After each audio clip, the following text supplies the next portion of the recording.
Star Wipe Lounge. I am John Aljets, and with me this week is my brother Paul. Hello. It's not Owen this time. I'm here in Oregon. We're drinking a fine vintage water. Yes, only the finest tap water. Yeah, at least this time. I don't feel like drinking today. But anyways, we are going to be today discussing television shows, because that's kind of been our thing. That's kind of been mine. We talked about Babylon 5. We talked about Star Trek. Yep. And we were sitting there and I was thinking to myself, I was like, what other shows could I talk about with Paul? What could we fill an hour talking about? And I couldn't think of a single show that I think that we could probably fill an entire hour. Yeah, we could do 5 minutes on a bunch of them. But when it comes to, we could talk about Star Trek all day and night. But when it comes to, Stargate or Sliders or something else that's a little, even more esoteric. I mean, I don't know. I couldn't do more than 10 minutes. That would even be a stretch. Which is exactly the premise of this episode. Because I realized that there's a lot of shows that we could probably say a few minutes about. Or maybe that we think that we could only talk about for a short while, but really we could talk a lot more. So I compiled a list of 20 different shows. And to kind of make a game of this almost, we are going to roll a 20-sided die.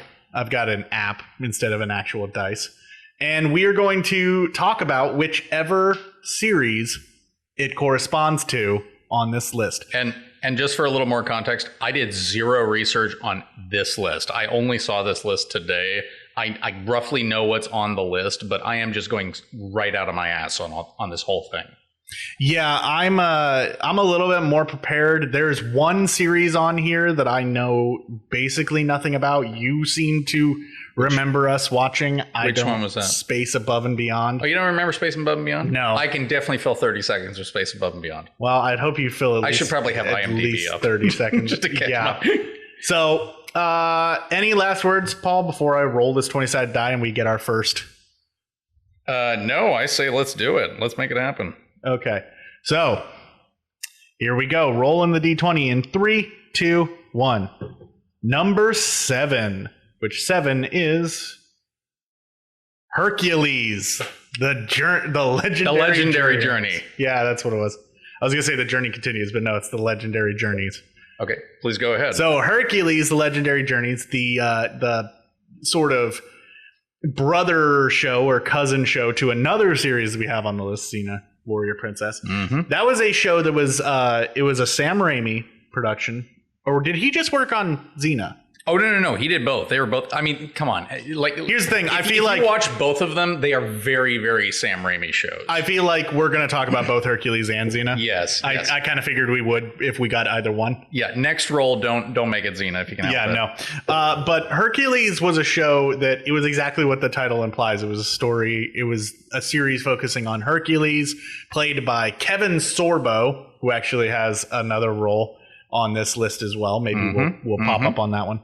But yeah, it was a Sam Raimi produced show, and it definitely does feel like a Sam Raimi show. It's got all the hallmarks of a B movie, the whip pans and fast cuts and zoom in on the MacGuffin in the scene, all that sort of stuff. And just the slapstick humor that Sam Raimi is kind of well known for. Yeah. So just for a little bit of context, and again, I brought up IMDb just so I could remember who, I wouldn't get any names wrong, or at least, unless IMDb also has it wrong. Sam Raimi show, 1995 is when it premiered. And basically Hercules is it's like a slapstick, sometimes dramas, most of the time action, kind of like slapstick action. Centered around Hercules, as in the Greek mythology Hercules. He has a sidekick named Aeolus. Oh, yeah, Aeolus. Yeah. And they basically just run around, and it's basically a procedural in ancient Greece. They go, they talk to the gods. Hercules is constantly like fighting off demons and other things sent by his stepmother Hera. Yeah, I was gonna say, because is it part of the legend actually that Hera hates Hercules? Yes, was that because, who it was? I thought yes, it was like the Titans. Yes, something. because Hercules' mother, I think, is and hopefully I'm not getting the Greek mythologies wrong, because they all kind of start off this way, in that Zeus got horny. He banged some random human. Yeah, I think he showed up as a shower of gold, but I'm not quite entirely sure. So his mom had sex with a shower of gold and produced Hercules. You know, I feel like a lot of Greek mythologies are basically it's just Zeus had a kid with somebody. Yeah. And then it's the adventures of Zeus's kid. But he wasn't the only one that had a lot of bastards. Aphrodite had a lot of bastards. I think Ares had quite a few bastards. And the funny thing about it is the bastards weren't always human. Like Hercules is kind of an interesting hero. Yeah, because wasn't the Minotaur a bastard? Yes. And I think the Kraken, I think, was like Poseidon's child. It's kind of weird, and like Norse mythology does this as well, where it's like sometimes it's just a human, and then other times it's a horrible monster. It's your worst nightmare. It's a terrible monster. So it's a procedural about Hercules going around with his sidekick, occasionally talking to gods. Most of the time the gods are there for only one episode, and they're like, "Oh, how dare you ruin my scheme," or whatever. Like Ares is a constant god that shows up here, as well as in Xena. See, I feel like Ares is much more of a Xena character, but yeah, I think it was like basically like the main villain of that show. Yeah. So okay, Xena came, I believe, after Hercules, but I won't completely swear to it. I probably should have that one also up. But yeah, now that I think about it, I think it was like there was like 2 years difference. So I think Xena premiered in '97. Yeah. Sounds about right. Xena, like Hercules, was a lot more goofy. Like it's goofy as shit, and it never does become that serious. Even every now and again, there will be like a serious point, but then like there won't be like a multi-episode, like thing. Xena, on the other hand, like the last couple of seasons got really dark, because Xena wound up, I think, killing almost all the gods off. Like, yeah, she kind of went God of War on it. Yeah. So if you ever wonder where Kratos got it from, he got it from Lucy Lawless. Okay? Well, I think it was because Gabriella, her same gendered life partner, slash sidekick. Because Xena started off as a venture sidekick, and then they fell in love. Xena was pretty progressive in that it was the two main characters were lesbian. Yeah. I but believe they never said it. I believe they never really did say it until like but it was the last like, dude, episode. Like we all know, we've been watching this for several years. Like, come on. Well, I think that they were a little bit more blatant about it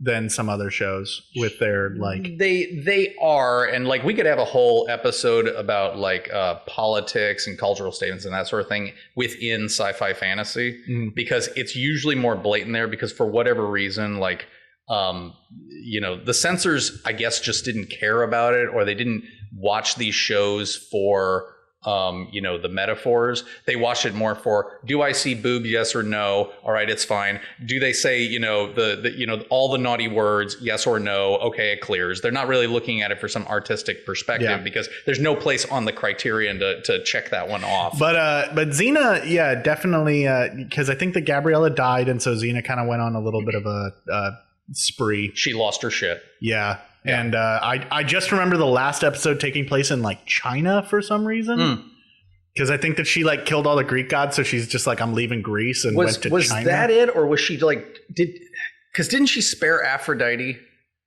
I mean, you always spare Aphrodite. Kratos spared Aphrodite. Oh, really? Well, okay. Well, probably for fairly different circumstances. He banged her, and then because I know that you don't kill Aphrodite. Yeah, and the other nice piece of consistency, to get back to Hercules, all of the gods are played by the same people in Xena as they are in Hercules. So it's all within the goofy ass Sam Raimi Greek mythology universe. Yeah, because there's a ton of crossover between the two shows. Oh, yeah. They were filming at the exact same time. Yeah.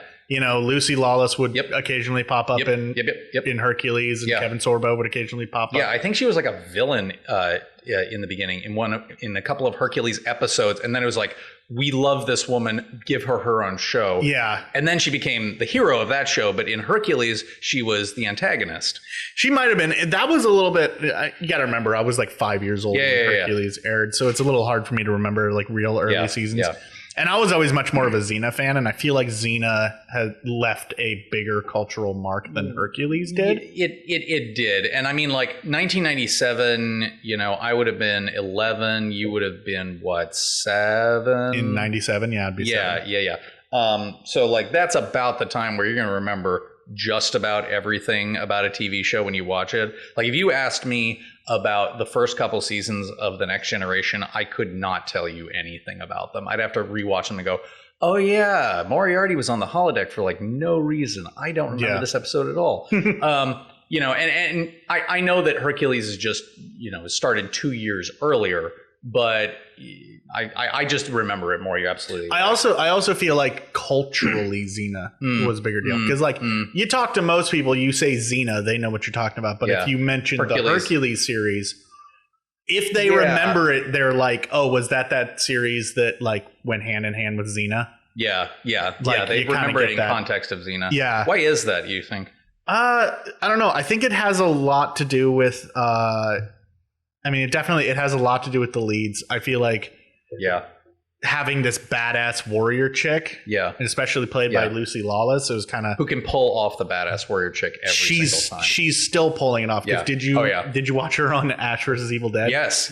She's still kicking ass. Yes, still kicking ass. Still taking names. Yes, she did a great job on Spartacus. Yeah, like Lucy Lawless still brings it. She's still absolutely gorgeous. Yeah. There are certain people that and obviously, I am sure actors do not like to get typecasted most of the time, but like there are certain women you can put into any role and you're like, we need a badass female to do this. Like Robin Wright is another example. Oh yeah. You can put her in anything and it's like, oh yeah. She immediately makes it more like I mean, I don't want to get into any controversy obviously, but like if Holdo was played by Robin Wright, nobody would have questioned it. It'd be like, oh yeah, she's led people to their deaths for sure. He's talking about Holdo from The Last Jedi, played by Laura Dern. Yeah, absolutely. And there was like some kind of BS, controversy about, I don't want to get into it, but it's like Robin Wright in that position. I don't care what color. Everyone would have bought absolutely, it. Absolutely. She's a general. She's an admiral. We believe it. Yeah.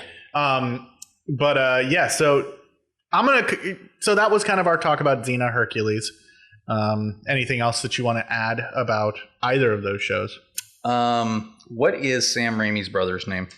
Ted Raimi. Ted Raimi. Joxer the Mighty. Joxer the Mighty is in both shows. Ted Raimi is in everything that Sam Raimi makes, and he's just one of those people, kind of like Bruce Campbell. Although Bruce Campbell was in both shows Autologous. too. Yes, he was. Yeah. Oh my gosh.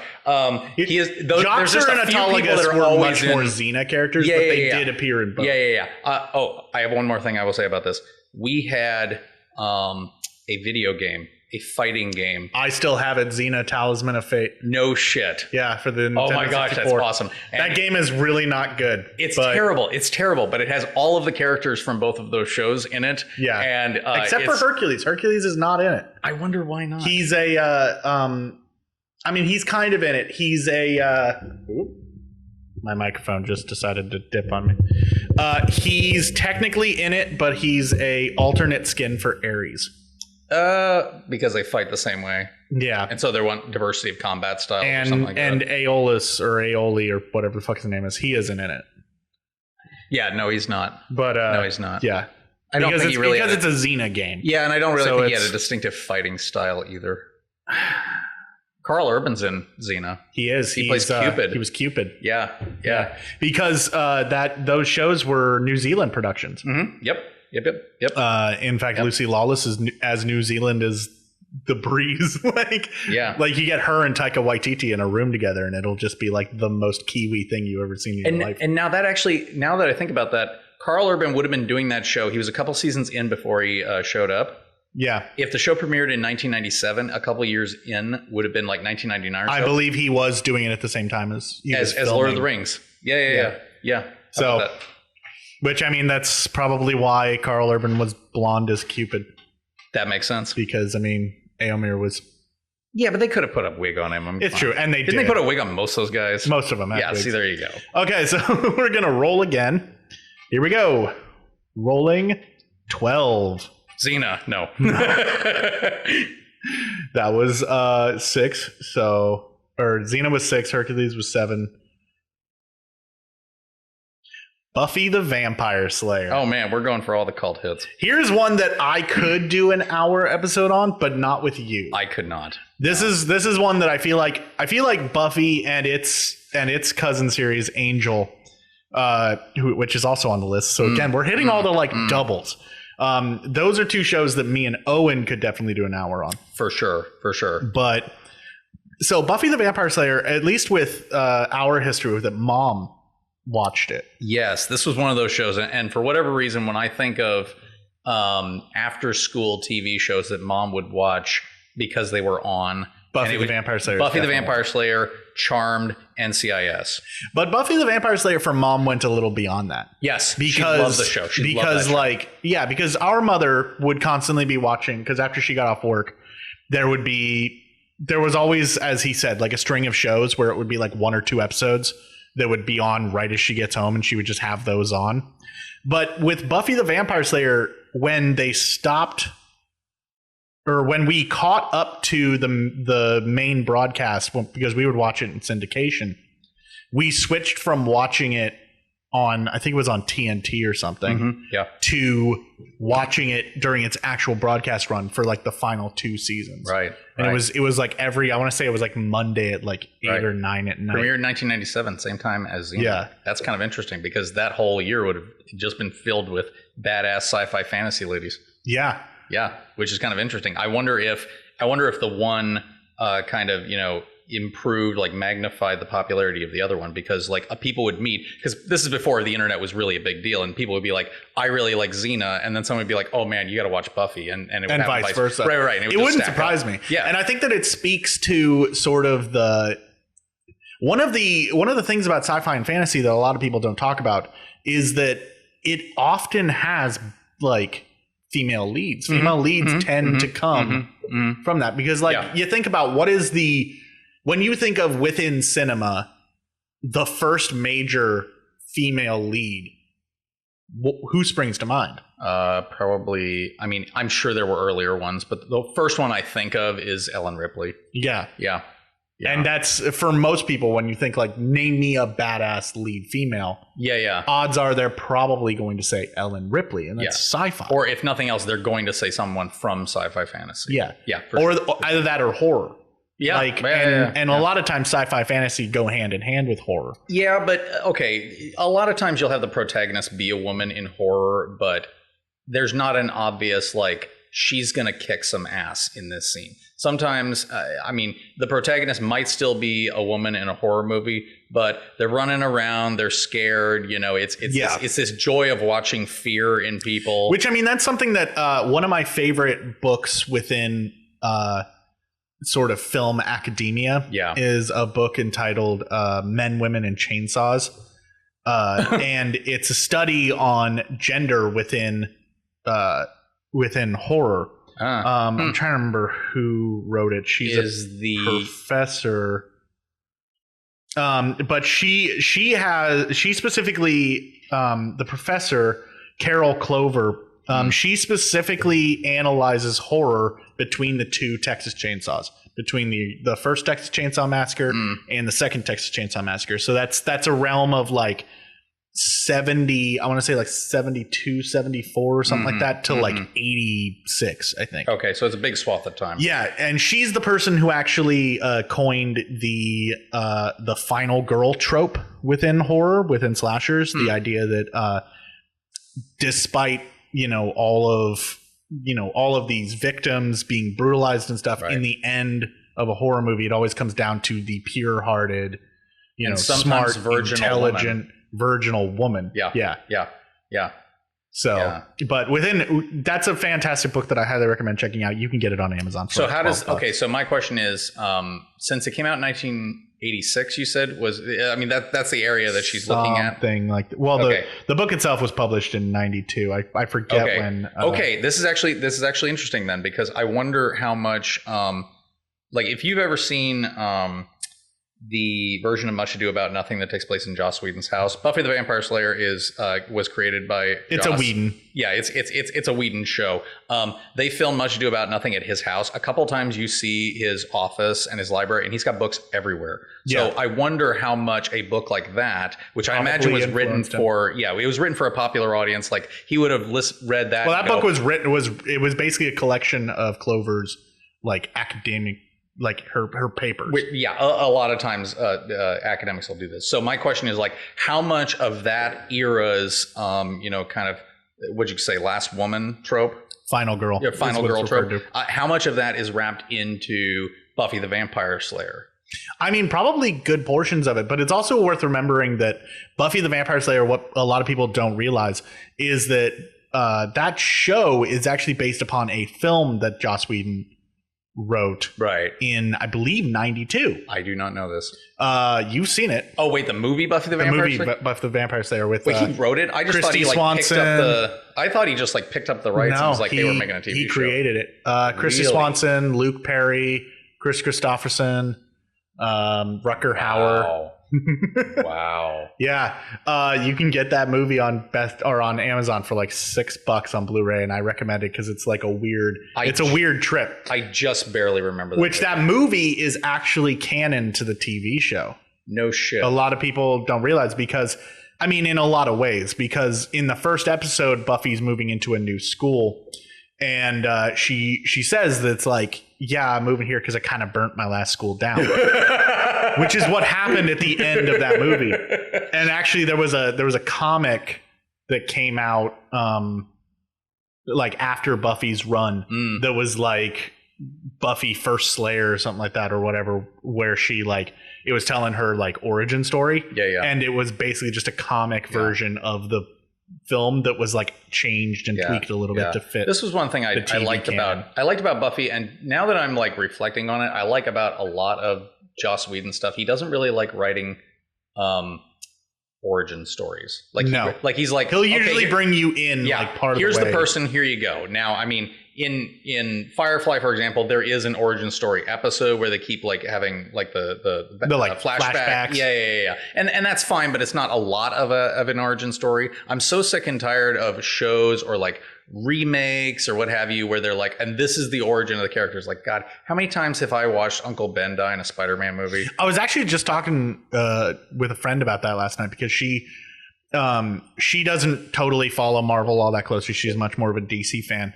And she was just like, I haven't even watched any of the Marvel, the new MCU Spider-Man films. And I was like, why is that? And she's just like, I'm just so sick of the Spider-Man origin. Yeah. And then I'm like, we don't see it in these movies. Yeah. Like, Uncle Ben died a while ago at this point, by that point in the movies. Yeah. And she's like, oh, I guess I'll have to Isn't he out of the MCU now? I read something about that. As of the recording of this episode, Sony and Disney are currently in talks. Disney wants more money, and Sony kind of just wants to continue with the same deal. Yeah. They're just sort of like, hey, you're getting right now the current deal within the MCU was Disney gets 5% of the box office gross off of those movies. Yeah. Sony gets the rest of it, but Disney gets the merchandising rights. Yeah. Which is big.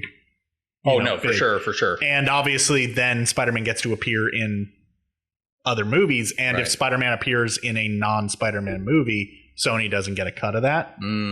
But obviously for the Spider-Man solo films, they get everything. So it behooves them, if they're making Marvel movies, to have Spider-Man just not in Spider-Man movies, just have him show up for some reason. Yeah.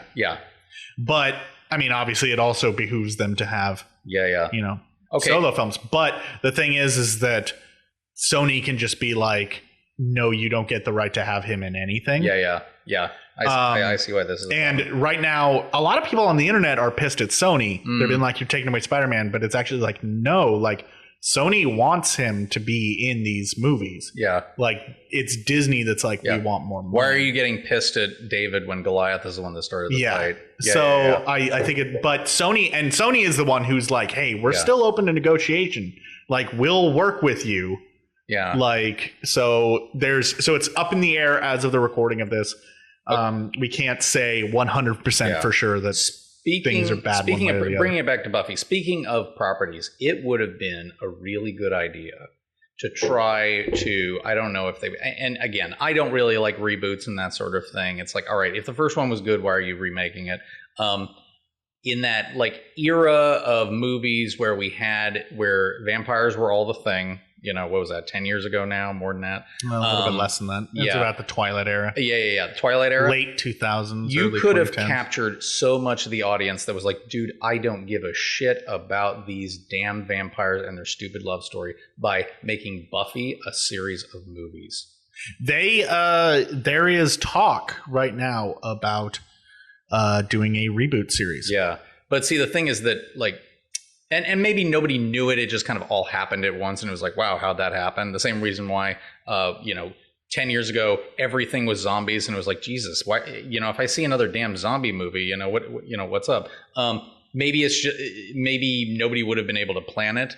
But I think that if they would have gone, oh man, these Twilight movies are doing real good, but we know that there's a section of the audience that's like, I don't really want to see vampires in this context. I want to see someone kill them.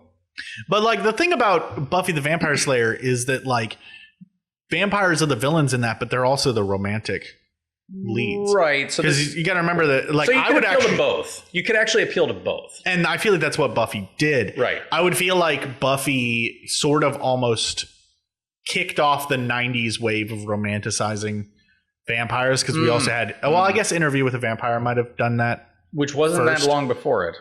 It was like 93, 94, something like that. Tom Cruise, Brad Pitt, sexy Well, and you vampires. figure it takes a couple of years for, something like this to, catch on and, some studio to pick it up. So you figure that Joss Whedon had been working on it for at least, 2-3 years. Yeah, he had been working on it for a while, but like with Buffy and then subsequently Angel, obviously it's very focused on, the sexy vampires, which makes sense because David Boreanaz in the 90s was hot stuff. Which is funny. We jumped from Xena and Hercules, which are both two shows that are completely in the same universe, all the same characters, all the same actors playing them. And then we jumped to Buffy and Angel, which is the same thing. That's interesting. But and Buffy the Vampire Slayer also benefited a lot, not only from the romanticizing of vampires and also the just sheer action of it all, from having a spectacular cast because the quote unquote Scooby Gang, as they sort of call themselves, that was a fantastic grouping of characters. You had Buffy, Xander, Willow, the secondary ones like Anya and Spike sometimes popped up, and obviously everybody loves Giles. Yeah, that's one of those like everybody's in this movie kind of, or everybody's in this show kind of shows. Yeah, because it also had a ton of guest stars and that nature. Yeah. But I feel like the show really, because it was able to play with the dynamics between its main cast really, really well, that gave it a lot of its longevity and has allowed it to maintain the fandom that it does to this day. Yeah, that makes sense. Yeah. That makes sense. I mean, hell, I've thought to myself, if I ever have kids and I ever have a boy, I'm going to name him Alexander and I'm going to call him Xander. And I learned about that name from Buffy. Oh, there you go. I'm not saying that I'm going to name the kid after Buffy, but another Whedonverse property that's multimedia too, because he's got comic books. There's comic books. There were games. Yeah. And in fact, like if you were a fan of Buffy and you didn't know, after the show ended, they continued with season 8 and season 9, and I think they did season 10 in the comics. Yeah, and it continues the story. And remind me here on this one because I just don't remember off the top of my head. This was one of those shows you watched with mom more than I did. Yeah, I did. Didn't it end rather abruptly? No, it didn't end abruptly. The last 2 seasons built up to the finale. Okay. So like they knew that they were coming to an end. So then, but it was the kind of thing where like. It was left at so much of a point that it wrapped up the main story. Right. But there was more still, you could have done. Yeah. Okay. All right. Because like at the end, all of the potential slayers, their powers had been awoken. And so like suddenly you've got this world of superpowered women running around. Right. So like there's a whole story that you could tell there. And a lot of the characters were still alive and you could see where they're going from there. Buffy was still alive, kicking around, doing Buffy things. So like you could have continued telling stories, and that's what the comics did. Yeah. Okay. But it's a fantastic show that I highly recommend checking out, and it is one that Owen and I will probably eventually do an episode about. Yeah, if he's a huge fan of Buffy, you guys definitely should. Yeah. Okay, we are rolling. 14. Power Rangers. Okay, so I'm going to let you talk for the next 10 minutes, and then I'm going to either nod or shake my head. This is one that we're probably not going to talk about a lot here because, again, this is one that I know a lot about. Okay. I'm low key very much a Power Rangers fan. Just for a little bit of context here, there are a few things that are like millennial cultural touchstones that me being born in 1986, on the very I missed by the very fringe of being a millennial. Well, I think millennials are 82. I thought they were like 84, 85, something like that, and then to like 90. It probably also depends on who you talk to, but there are a few things that I missed by like a year. I missed Power Rangers, Pokemon, and Harry Potter. Those are the three things that most millennials can talk about until the cows come home. I do not care. I do not care because it was like nobody my age. You were just too old.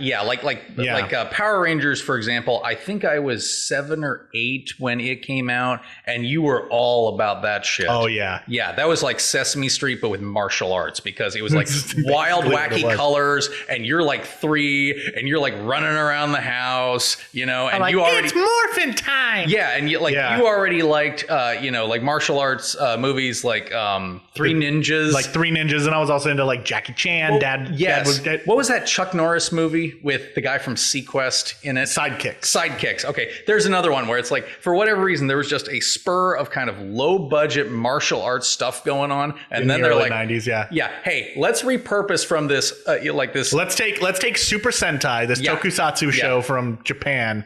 Let's take the footage of all the fight scenes and stuff, and let's do American actors.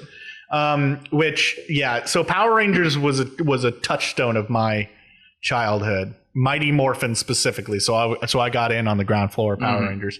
Once it turned into Power Rangers Zeo and then Turbo and stuff, I was getting too old, so they kind of lost me there. So I think that they ended Mighty Morphin at the perfect. And I know this should not have made a difference. Maybe I'm just like seeing it from the old. By that time, I'm the old adolescent.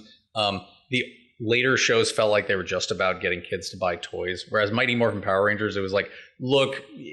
It can be fun, but it's also about toys. Paul, I think you've am I just missing something? No, I think you've just basically cracked the code behind literally every kid's show ever. Damn. All right. They're all just meant to sell toys, Paul. No, but okay, but there's a balance. There's a balance between we want kids. Okay, like all right. For example, there are Batman movies, and then there are Schumacher Batman. There is we're here to sell toys. That one was to idiot children. Yeah, they even like Batman. On the set of Batman and Robin.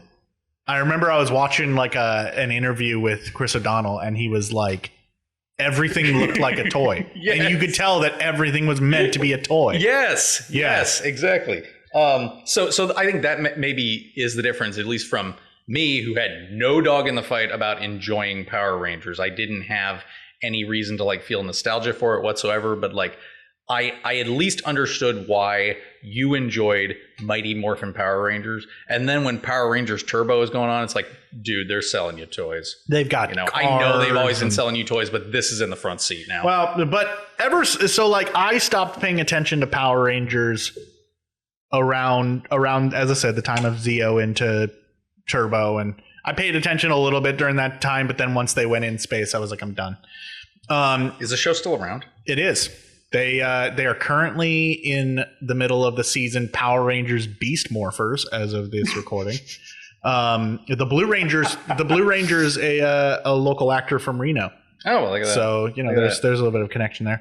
And the thing is that I'm actually like, it's a guilty pleasure for me, but I've kind of gotten back into Power Rangers a little bit. Do you watch the show now? I don't watch the show, like I don't actively, but I've gone back and I've rewatched like some of the old seasons. I've bought DVDs. I've actually gone and I've watched Super Sentai, the show that it takes footage from. I actually highly recommend, if you're an adult but you're kind of interested in Power Rangers, watch Super Sentai. Yeah. Because you can have the deep cut knowledge. Well, Super Sentai is kind of like, they're kind of like Japanese dramas with colorful fighting. Like, all right. And like dudes in monster suits, because like some really serious shit will happen. Right. Like watching Kaku Ranger, the season that they took and turned into, during Mighty Morphin Power Rangers, the Alien Rangers. During that season, they're basically just ninjas who happen to transform into colorful versions of themselves. And it'll be stuff like... That makes them pretty bad ninjas. And like the entire like motivation of the main character at the beginning of the series is like, this man murdered my father, so I'm going to go avenge him. And like he just happens to discover the ability to morph into the red Kaku Ranger. And, oh, wow. Like all sorts of like really crazy stuff. And like Zhu Ranger, the series that actually... Mighty Morphin, the original version of which was based off of with all the dinosaurs and stuff. The Zhu Rangers were like ancient avatars of the dinosaur people from like different dinosaur based tribes, and like it's really just absurd. So it's just a more shit. well thought out Power Ranger. Yeah, it's a much like deeper, much more serious. Yeah. And I wonder why they thought that like they could just, cut off the fatty bits and throw those at the Americans and go, well, they're kids. What do they know? Well, that was really what it came down to. They were kids. Yeah. And the thing is that actually Stan Lee wanted to do it well before Saban did. Interesting. Because so Stan Lee and Marvel cut a deal in the 70s with Toho to do the Spider-Man series, which actually a lot of what we see in modern tokusatsu shows like Super Sentai and Kamen Rider come from that Spider-Man show. So like the idea of at the end of the episode, the main monster is going to grow big and then the hero has to get into a giant mech to fight it. Yeah. That comes from the Spider-Man show in Japan. And what, like Spider-Man would just get into like a mecha spider? And then, the Leopleurodon. Is what it was called. Interesting. And so after that series, the series that was Super Sentai, which at the time I believe had only done the Go Rangers and Jakku at the time, Stan Lee worked with them to produce Battle Fever J, which was a series where each of the Rangers represented like a different country. So like the Red Ranger was Japan, the Lady Ranger was Miss USA, and there was like a Russian one, and like I don't. How are they not the Red Ranger? I guess it's after the Cold War. He was the Orange Ranger for some reason, orange and black. I don't. That doesn't make any sense. And he transformed into a mechanical bear. But and so that was a Stan Lee produced show. Yeah, and that's why Super Sentai actually has a Marvel Universe designation. Yeah. Like it's actually a part of the Marvel multiverse. It is considered a quote unquote lost Earth now. See, this seems like if you got the right person to be a guest, you could do an hour on Power Rangers. I could do an hour on Power Rangers. Okay. Here's the thing though. I know nobody else who gives a shit about Power Rangers. Owen isn't into it? No. Really? No. I'm surprised. Nobody else that I know is into it. Because like you guys grew up next to each other. I figured that like, Owen was never really a big Power Rangers guy. Really? Interesting. Yeah. Well, is there something that he's into that you're like, I'm out, man? Sports. His household, sports was a thing. In our household, that wasn't a thing. Popular people, nerds. We had TV shows and movies and stuff growing up, which he did as well. But sports were so I have a question for you. Since you've seen some of the new Power Ranger stuff, are the same old villains like showing up? Is like Rita Repulsa showing up or whatever that one? They'll make mention to them, but they're so far in the past at this point. Are they just like dead or so like Mighty Morphin through In Space? There's a through line there where like you'll see a lot of the same villains there. Yeah. That is considered like the old era. Yeah. And then once In Space ended, they started doing where it's sort of pseudo disconnected storylines every season. Yeah. Because after that we got Lost Galaxy that had small connections to In Space, but none that really mattered. Yeah. And then after that it just started being like season by season it changed with the occasional crossover episode where maybe like last season's team will show up to like help out and then they're gone. Okay.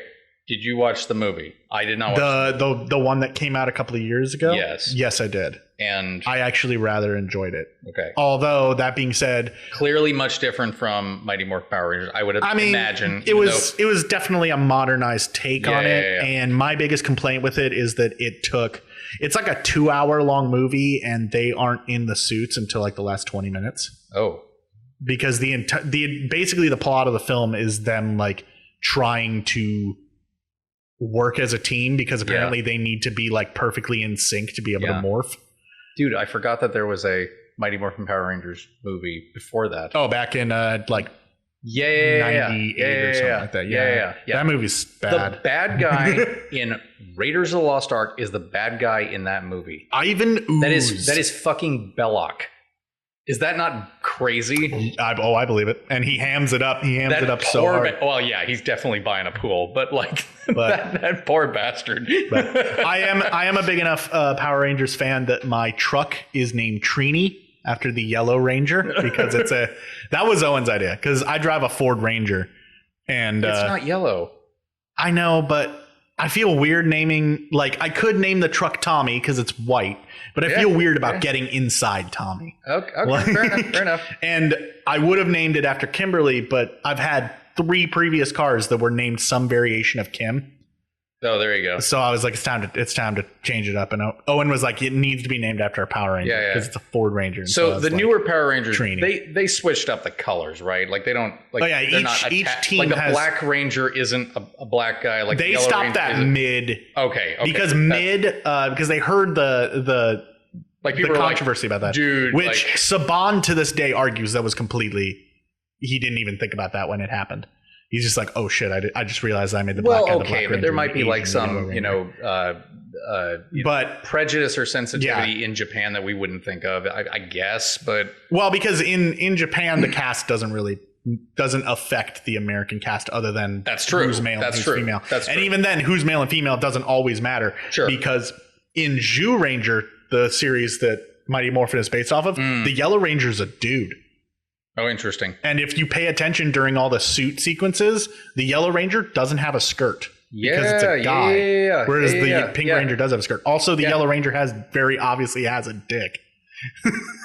Yes. But I don't know. I was never looking at the Yellow Ranger's crotch, to be perfectly honest. But the cast got... Maybe it's because I didn't watch the show enough. Yeah. The cast got switched up part of the way through on Mighty Morphin, and the Black Ranger was taken over by Adam, who is an Asian gentleman, and the Yellow Ranger actually became a black woman. Oh, well, there you go. So, and then after that, the colors didn't really matter. Like you'll have some seasons where there isn't a Black Ranger, and some seasons where there isn't a Yellow Ranger, some seasons where there isn't a Pink Ranger. You get bored of colors, and it because Sentai switched it up. Sure. So if Sentai switches it up, obviously the American version has to switch it up. Right. Yeah, makes sense.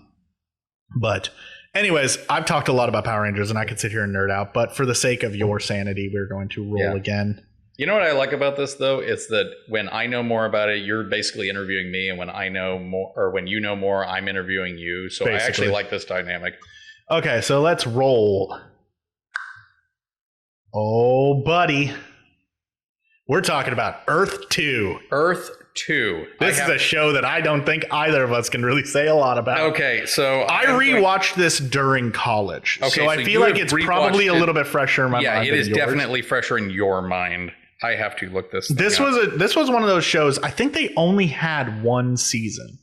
I believe there might have been. Yep, just 1 season. It looks like. Stars Clancy Brown. Holy crap! Oh yeah! Look at that. Earth 2 was a sci-fi. It was a sci-fi series where basically what it was is effectively what happened. Antonio Sabato Jr. Oh snap! Yeah. Basically, what happened? What the premise of the show is like Earth's either dying or it's completely died. It's one or the other, and so all of these different crews are like sent out to find a second Earth. And it follows one specific crew who finds their way to G889 is the planet designation, or as they call it, Earth 2.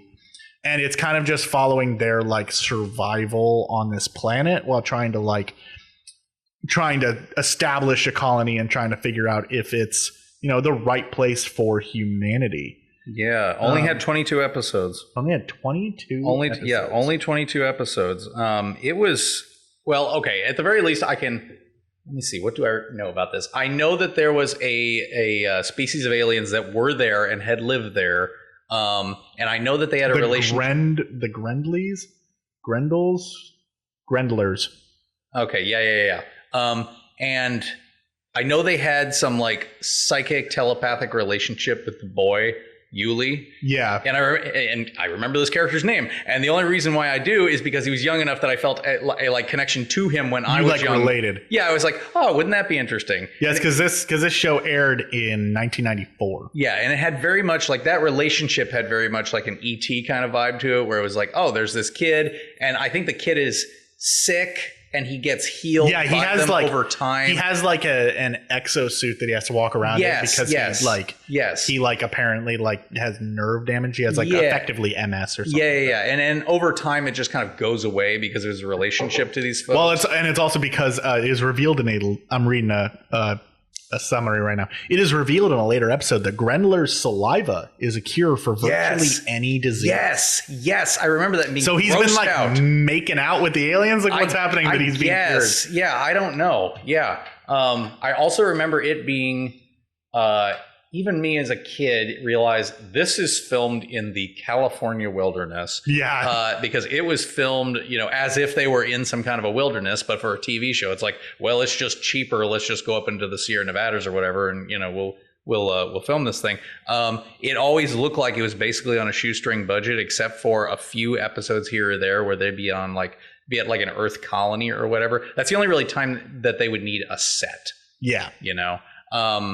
Yeah. And they had a whenever they established camp, it was always like it looks futuristic enough, but it also looks like something that like realistically you could just go to like Cabela's, buy a tent and then slap some like fancy looking vinyl panels on it. Right. Yeah. No, it was it's very possible that props for like certain episodes of Firefly where they're out in the wilderness were recycled from Earth too. I mean, because it's possible. I mean, it's possible. Well, hold on. It wasn't Fox, I don't think. It's Amblin Entertainment, distributed by Universal. Then I don't think so. Wow, there's a lot of crossover a lot of times with the prop departments. Well, it's difficult to say.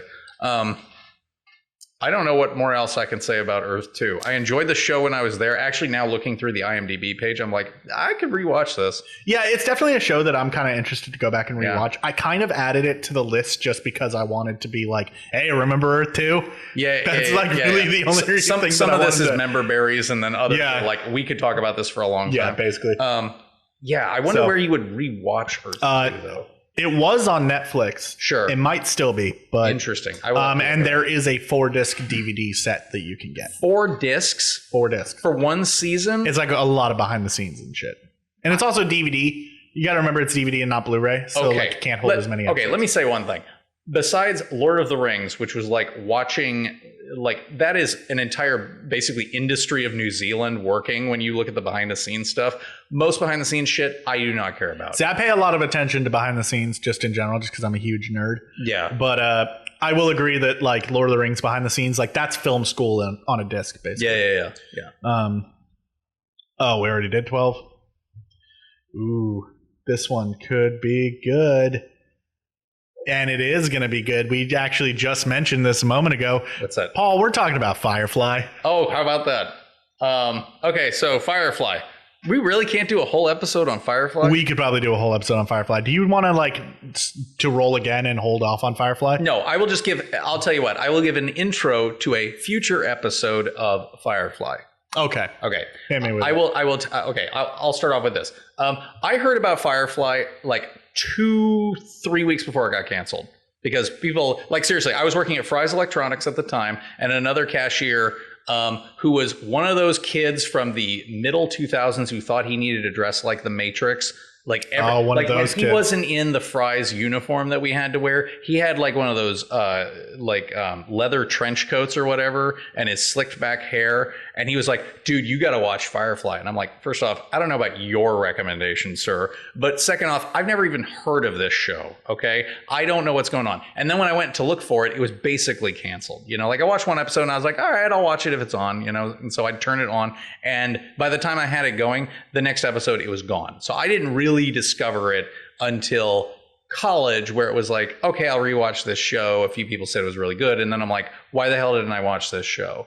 And now it's such a cult classic. Everybody does a little bit of the hipster thing where they're like, well, I saw it before you did. It's like, all right, cool, but you didn't though, did you? Did you? Yeah, exactly. It's like, please. I watched it in college because when I got to university, like I had known about it, and it was one of those things where it's like I'd heard a lot about it and everything. And then when I got to university, a buddy of mine, Drew, was really into the show. Yeah. And he was like, have you watched Firefly? And I was like, no, I haven't. And he just literally just handed me his box set and was like, just go. Come back to me tomorrow. And I sat down and I watched the entire series from beginning to end. And you're like, why didn't I watch this before? And then I immediately turned around and bought the series on Amazon. Oh, yeah. I was just like, this is mine. I'm having this. Yeah. And I've since rebought it because I bought it on Blu-ray now. Yeah. So I had watched the movie before I had watched the TV. Yeah, I had seen Serenity. And I enjoyed it, but I was like, there's something more here that I'm missing. Or maybe it was just, and I thought, okay, well, if they make another one of these movies, I'll watch it. See, I had kind of the same thought to it. I was like, all right, I'm watching it. It was on, I don't know, Stars or HBO or something like that. Yeah. And I was like, yeah, I'll watch it. When it's on, I'll watch it. It seems great. I enjoy the characters. They seem like they have good, rapport or whatever. I like the cowboy aesthetic in space. It's kind of like if I got the movie I wanted out of Solo, which was just Han doing shit.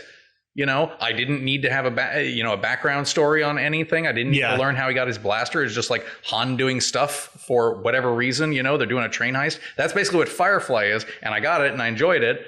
Or rather, that's what Serenity was basically. And I got it and I enjoyed it. But, and then there wasn't another movie. I will say about Serenity to me, I feel like if that's the first thing that you've seen from Firefly, that's a great introduction. Yeah. But Serenity, I feel, is just... it's so tonally different. Yeah, the aesthetic is very jarring. Because it's like Mal's a dick in that movie. Well, that's how he apparently was originally intended if you watch some of the commentary from the TV show. Which I believe in. In the pilot, he's a dick. But he's such a lovable character. Because I don't think that Nathan Fillion can be a dick. That's why it changed. Very long. That's why it changed. You had the pilot, and then when they started to film the show, he went up to Joss and was like, I'm not this guy. I want to be this guy, but I'm not this guy. So you got to let me bring it down a little bit. Yeah. I will do this occasionally on a scene where it's like, all right, we got to toughen up and listen to the captain and, get doing it. Yeah. But it's got to be a little bit more playful. But I mean, that movie is just it's harsh. Yeah. Yeah. It's really hard to like those characters if that's kind of your first. Yeah. Doesn't he break his back or something and blood in his eye in the last one? Yeah, he's real messed up. Oh yeah, movie. Yeah. But he's yelling at everybody. Yeah. After Book dies, spoilers in Serenity. Come on, is it really a spoiler? It's been a while. When he's I get that he's pissed off. Yeah. And that he's just done with this bullshit, but the way that he talks to his crew, dude, chill.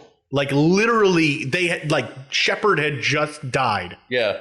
And he's basically being don't like it, fucking stay. Yeah, but he's appealing to so he's appealing. All of these are characters in Westerns that they just happen to put in space. So he is that grizzled character, and a lot of it is based on I cannot remember the name of the book off the top of my head, but it is basically we are following a captain from the Civil War, and he was on the losing side, and now he's out in the Wild West trying to recover from from what he saw and probably to a certain extent what he did.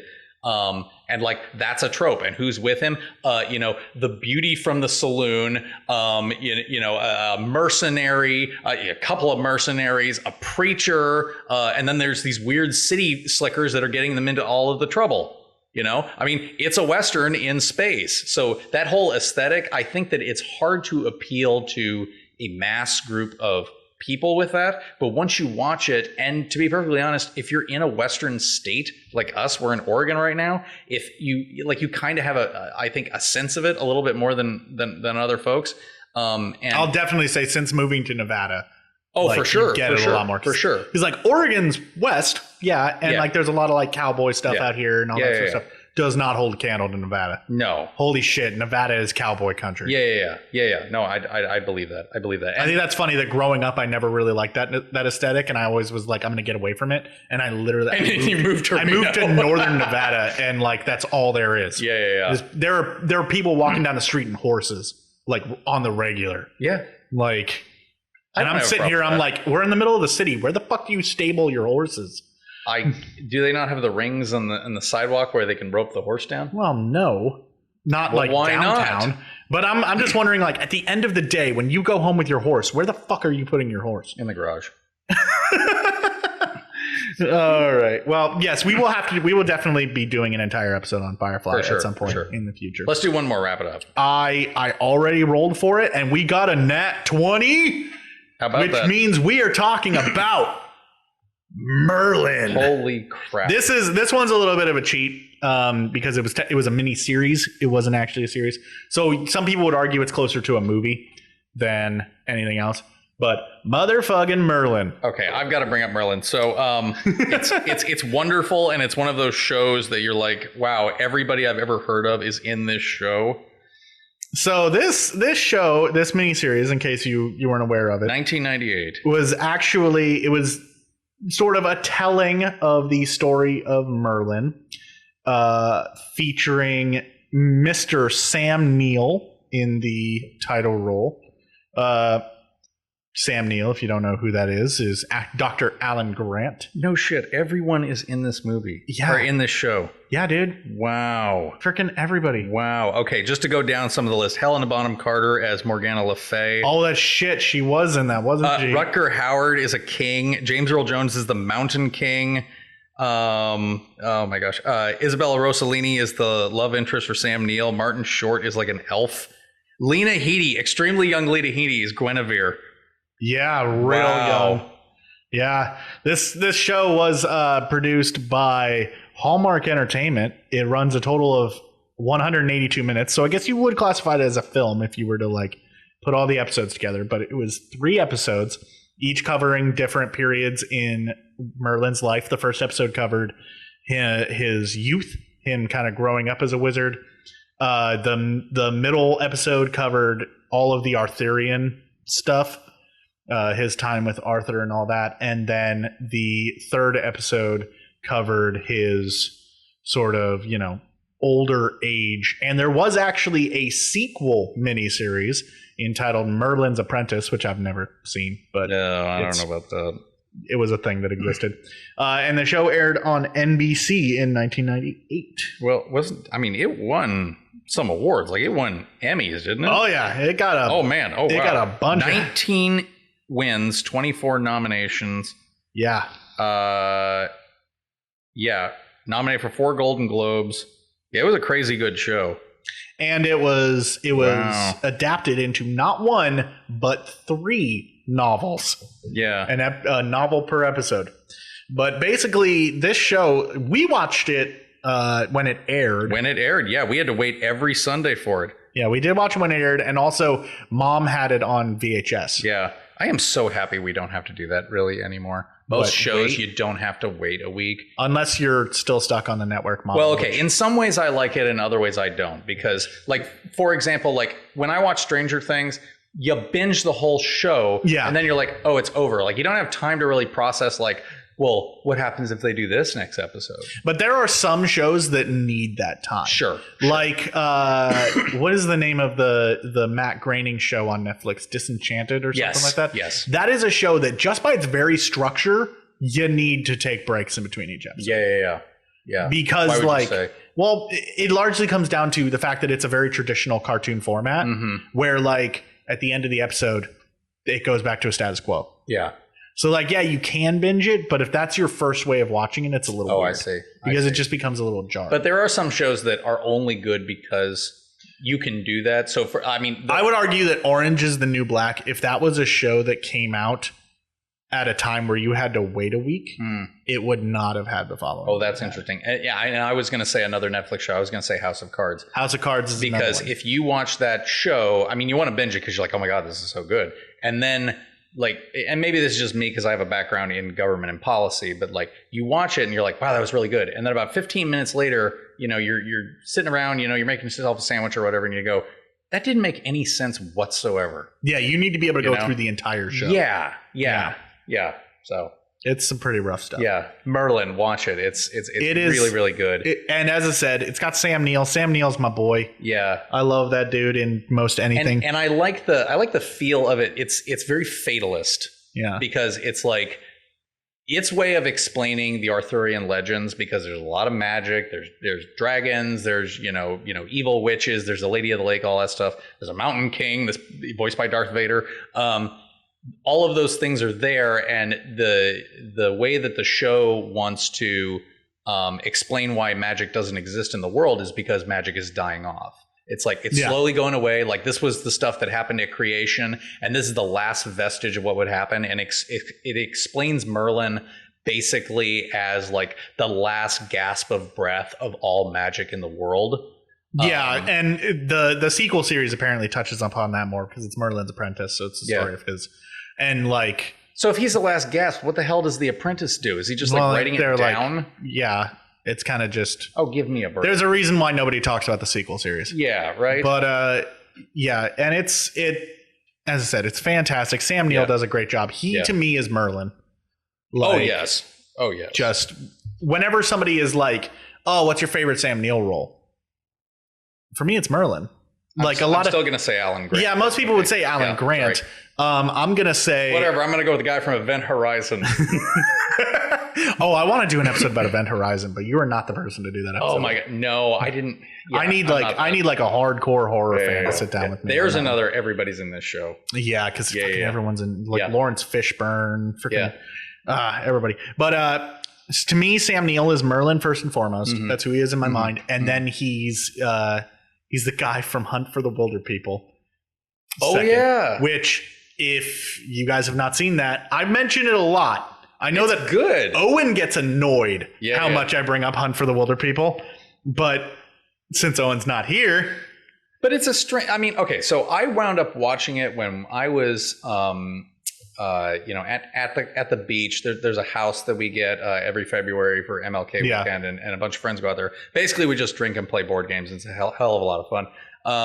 And like someone's wife was like, "Oh, you got to watch this movie," and we're all like, "Okay, we're playing games. You leave us alone," And she puts it on, and we're all kind of like, "Okay, whatever. Just we'll just keep doing our thing." But then you just nobody was playing the game. You just get into how nobody New was Zealand playing the game it is. half an hour. Yeah, right. Like nobody was playing the game half an hour into the show, and everybody's like, What's going to happen? Like, oh, Sam Neill's in this. Oh, he's super weird. Like, God, he's a crazy guy. I feel like Sam Neill in Hunt for the Wilder People basically was playing our dad if he was from New Zealand. Yes, wow, yes, that is 100% in fact, like accurate. the way that he looks in that movie, all scruffy beard with the hat and the scruffy beard. Yeah. I'm like, that's Dad when we're hunting. Wow, like he looks exactly the same. Yes, that same hat. Yeah. Oh my God. Oh man. I remember I saw that movie at an independent theater with my ex-girlfriend. Wow. And we walked out of the movie, and she was like, "What'd you think about it?" And I was like, "It was pretty good considering it was a movie about my dad." It was a movie about my dad. But you know what? I could. Dad's kind of a manly dude, but he's like manly, but he's got like a soft spot. That's a very easy like personality to apply in a lot of but Dad takes that to extreme because Dad's like very gruff, very mean looking. And then he's a fucking But then you get him in front of like a kid. He's like he'll like be chasing the kid around and like yes, that's all true. With him playing jokes and tricks and stuff and playing peekaboo. Yes, like that's our father. Yeah, and we're both exactly like that, you know. I mean, largely, I guess. And Grandpa was like that too. I think it's just the Aljets family. Maybe that's just that. That's just the only person in our family who's not like that is Joe. He took gruff too far. Yeah, he went way too far. But you know what? He probably hides the gruff, or he hides the like sensitive marshmallow side, and then the few people that get to see it, it's like cranked up to 11. So that's probably what it is. That is true. But anyway, Merlin, great. Fantastic. Check it out. I don't know if there's any like streaming platform that has it. That is actually a little disappointing. Amazon maybe. Who created it? I mean, it's distributed by Hallmark. Oh, it's on Hallmark Channel, I bet. It's probably one of those things that they're like, hey, there's this great thing and we don't want to get rid of it, so we'll play it once a year at this time. Christmas would probably be when they do it, I bet. I also wonder how many people... Well, apparently you can watch it on YouTube in like other languages. Because as soon as I searched Merlin 1998, Well, that's not helpful in the YouTube slightest. versions pop up. It looks like it's on Amazon Prime. Really? Yeah. Oh, interesting. Well, there you go. I don't use Amazon Prime as much as I should. Here's the thing. I feel like if you exist today and don't have an Amazon Prime account, there's something wrong with you. No. Let me clarify. I have an Amazon Prime account. Do I use the Amazon Prime videos all that often? No. It is free to watch if you are a member of IMDb TV on Amazon Prime. There which you go. Can get a 7-day free Sponsoring this episode. You can get a 7-day free trial by just look at that. And then watch Merlin and thank us later. Okay, were there? It does have 4.5 stars on Amazon Prime. So it's probably just as good as we remember. I'm going to tweet at Sam Neill after this, and I'll be like, "Hey, you remember doing I talked Merlin? about Merlin, man. You remember doing Merlin? Because would you like to be a guest on the podcast? As the days go on, you start looking more and more like him. Gee, I wonder why. Which, by the way, if you have not followed Sam Neill on Twitter, he is probably, to me, he is currently tied with Mark Hamill and Simu Liu as being some of the most freaking wholesome and entertaining follows on Twitter. Because all that Sam Neill does is he like retweets with like snide remarks to people who like at him, or he'll tweet out pictures of his pigs. Like that's it, because awesome.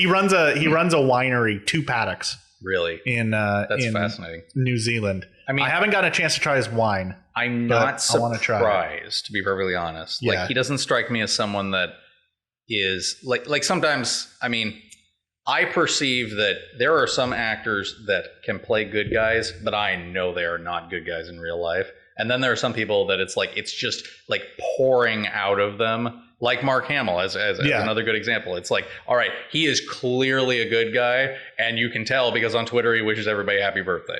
Yeah, I don't want to advertise this because I feel bad with Mark Hamill because he's on numerous occasions said that he can't keep up with it.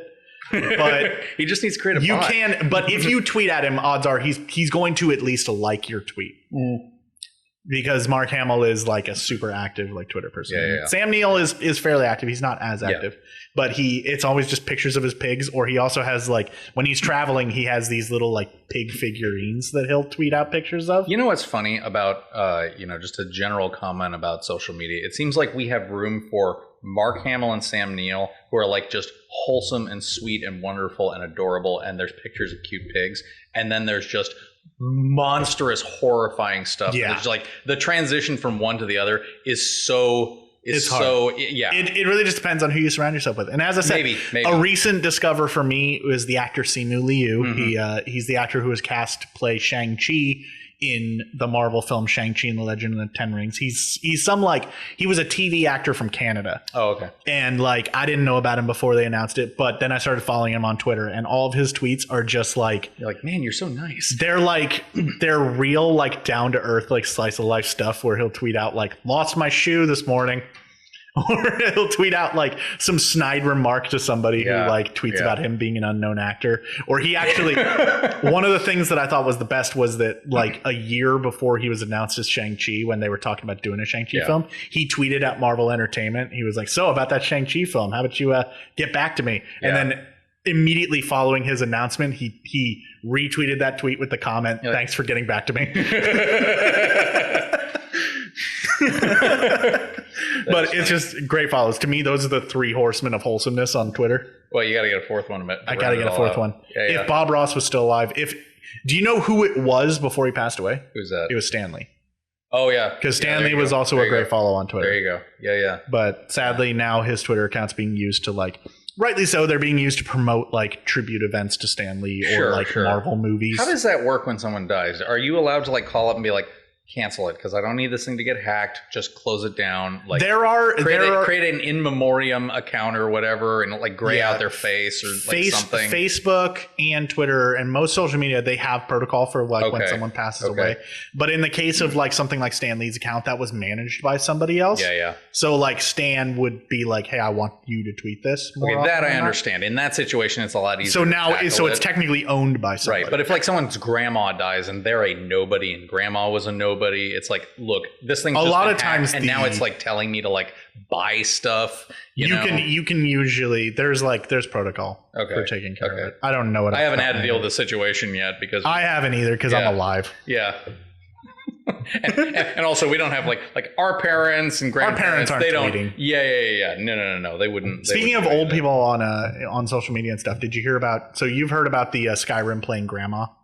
Yes, the YouTube channel. I think that's kind of cool, and how they're putting her in Elder Scrolls 6. No kidding. Yeah, is it going to be very obvious who she is? Because I couldn't pick her out of a lineup of grandmas. They did. Well, I mean, they specifically did like facial capture for her and everything like that. Yeah. So just look for the old lady NPC who doesn't look like other old lady NPCs. Fair enough. Yeah. Fair enough. Although she'll probably be the one that has slightly better resolution face. Yeah, she'll probably be part of a quest. I'm sure. Oh, there you go. But, no, bullshit. I want her to be a hero. Like, I want her to be a companion. That's what I want. I want a companion. I want a companion that is the Skyrim grandma, and I want her weapon of choice to be gauntlets. Like, I just want her to be throwing gauntles everywhere. That's what I want.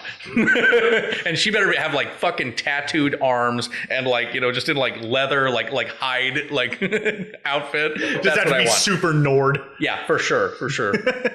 I'd use that companion. Right? But anyways, guys, we're coming in at the end of this episode. We're actually at currently an hour and 12 minutes on the recording. Wow. We kind of talked about the things we wanted to talk about. I mean, we have a tendency to go off on tangents. I will say that the tangents that I go off on with you aren't nearly as far off tangent as I get sometimes with Owen. I'm honestly a little bit surprised because I feel like that when you come, and maybe it's just a artifact of doing this on a podcast, but where we're both kind of trying to keep it in topic. But when you're over and we're just shooting the shit, we just go down. We go anywhere. Yeah. So it's pretty rough stuff. But so we're coming to the end of the episode, which means that I want to ask you guys your question of the week, which is basically I'll have posted the list of all of the series, including the ones that we didn't cover underneath this episode, and I want to know which of those series down there do you remember, and which one of them like had an impact on you, and maybe at some point down the line we'll talk about the ones that we didn't talk about. I actually have a question for you. Okay, to wrap things up. So we're both looking at the list here of the 20. Which is one, and I'm not going to get into these obviously, but which is one that you wish we got to and we didn't? For me, I am going to say either Sequest or Sliders.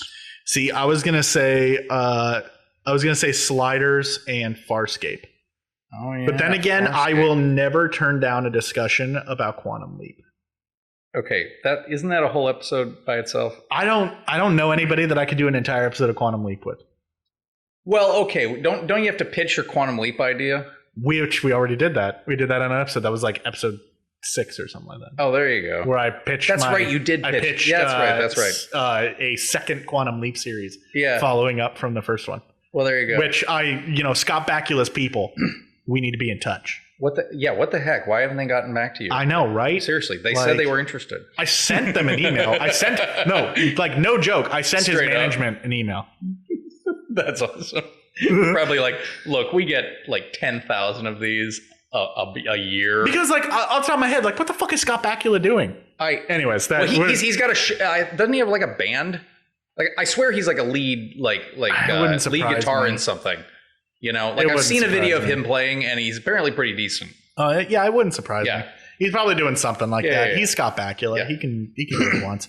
But so take a look at the list. Let us know which ones are important to you or which ones you have something to say. You can tweet at Starwipe Lounge. It is exactly that, at Starwipe Lounge. Use the hashtag Starwipe Lounge to make it a little bit easier to find your responses. You can also get a hold of me or Owen individually. I am at Bender Waffles, and Owen is at OwenScott_P. We are both of those things on both Instagram and Twitter. I use Twitter a lot more. He uses Instagram a lot more. So slide into those DMs of his, and you never know what'll happen. Nothing will happen, but you never know. You can also get a hold of Paul here. Please don't. I'm just gonna say, don't you ever tweet me. He has a Twitter handle, which I will have linked down below. Although I would recommend following that if you're really into like market research. like if you need a survey conducted, I am your man. But, yes, be sure to check out. Be sure to check out what's the website for Aljets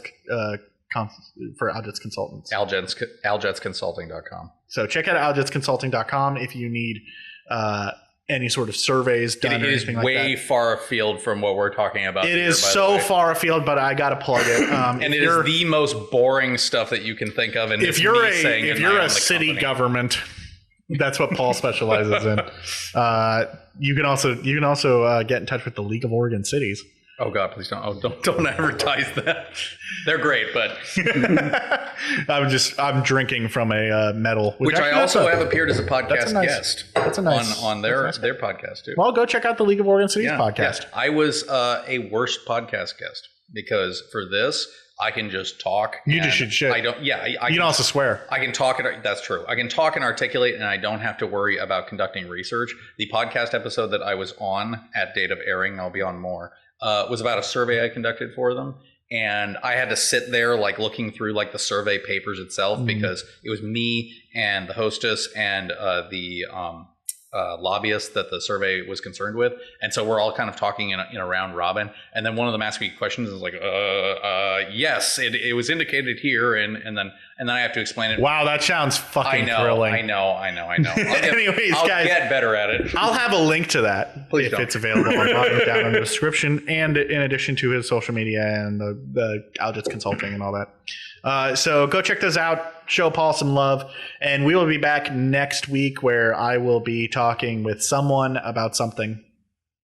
I don't know what the next episode is going to be because Owen is currently at Burning Man, which I find hilarious. Joy.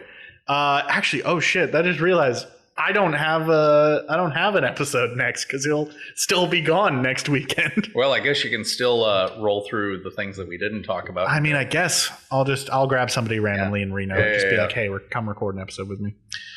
So anyways, be sure to check that out. You can find us on all the major audio platforms, and we hope that you have a wonderful rest of your week. Paul, thank you for joining me here on the podcast. Always a pleasure. Anyways, you now once again hold the record for most number of appearances. Well, because you were tied with Pat for a while, but now you're officially at 3. Tell Pat to hurry up. Pat might be on another one here soon. There you go. We'll have to see. But anyways, guys and gals, hope that you enjoyed this, and I'll catch you next time.